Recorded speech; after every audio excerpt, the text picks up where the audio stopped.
அன்பிற்குரிய சகோதர சகோதரிகளே, இந்த அறிவிப்பின் வழியாக நாம் தெரிந்து கொள்ள வேண்டிய இரண்டு முக்கியமான பாடங்கள் இருக்கின்றன. ஒன்று, இது போன்ற அறிவிப்புகளை எதிர்த்து களம் காண வேண்டிய கட்டாயம் நமக்கு இருக்கிறது.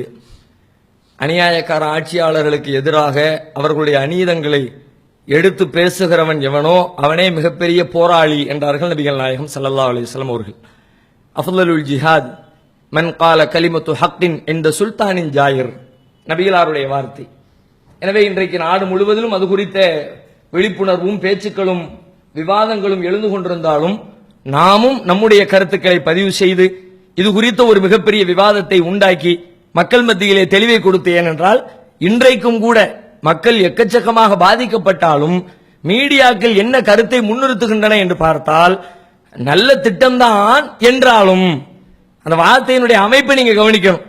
நல்லதுதான் இருந்தாலும் என்று சொல்லி அதை ஒரு மேக்கப் செய்கிற வகையிலே தான் பெரும்பாலும் செய்திகள் வெளியிடப்படுகிறது. இது நல்லது இல்லை, இது கேடு, நாட்டுக்கு கேடு, வீட்டுக்கு கேடு, அனைத்திற்கும் கேடு என்பதை மிக தெளிவாக மக்களுக்கு புரிய வைக்கவும், இது போன்ற அக்கிரமக்கார ஆட்சியாளர்களை அவர்களுடைய வீட்டுக்கு அனுப்பி வைப்பதற்கும் தேவையான விவாதங்களை உருவாக்குவதற்காக, அது குறித்த விளக்கத்தை மக்கள் மத்தியிலே கொண்டு சேர்ப்பதற்காக நம்மாலான முயற்சிகளை மேற்கொள்ள வேண்டும். அந்த வகையில் நம்முடைய ஜமாத்தின் சார்பிலே வருகிற ஞாயிற்றுக்கிழமை என்ற நாளை மறுநாள் அன்று மண்ணடியிலே பிரம்மாண்டமான இது குறித்த விளக்க மற்றும் கண்டன கூட்டத்தை நடத்த முயற்சி எடுத்திருக்கிறோம், முடிவு செய்திருக்கிறோம்.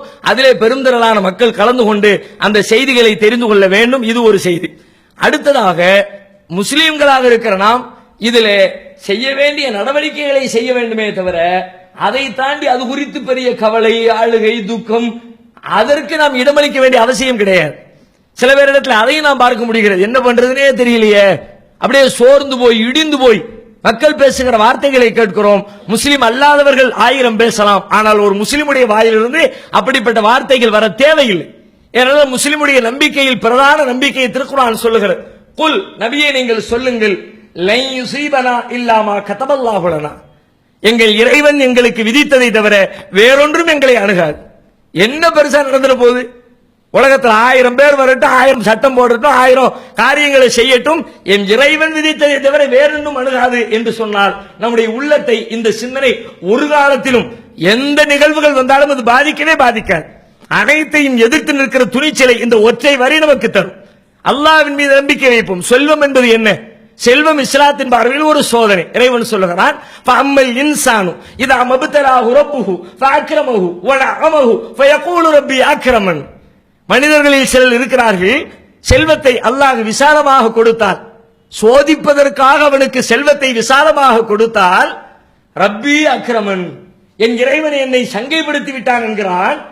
ஃபஅம்மல் இன்சான் இதா மப்தலாஹு, அதே மனிதனை அதே சோதனைக்காக ஃபகதர அலைஹி ரிஸ்கஹு, அவனுக்கு கொடுத்த செல்வத்தை குறைத்து விட்டால் என் இறைவன் என்னை இழிவுபடுத்தி விட்டான் என்கிறான். ஒரு முஸ்லிமுடைய வாயிலில் இப்படிப்பட்ட வார்த்தைகளை கொடுப்பதும் இறைவனின் சோதனை, எடுப்பதும் இறைவனின் சோதனை என்பதை புரிந்து கொண்டோம் என்றால் இதுவும் ஒரு சோதனை என்ற ரீதியிலே இதை நம்மால் எளிதாக கடந்து சென்றுவிட முடியும். அப்படிப்பட்ட மனோதிடம் உடையவர்களாக அல்லாஹ் ரப்பல் ஆலமீன் நம் அனைவரையும் ஆக்கி அருள் புரிவானாக. அல்லாஹ்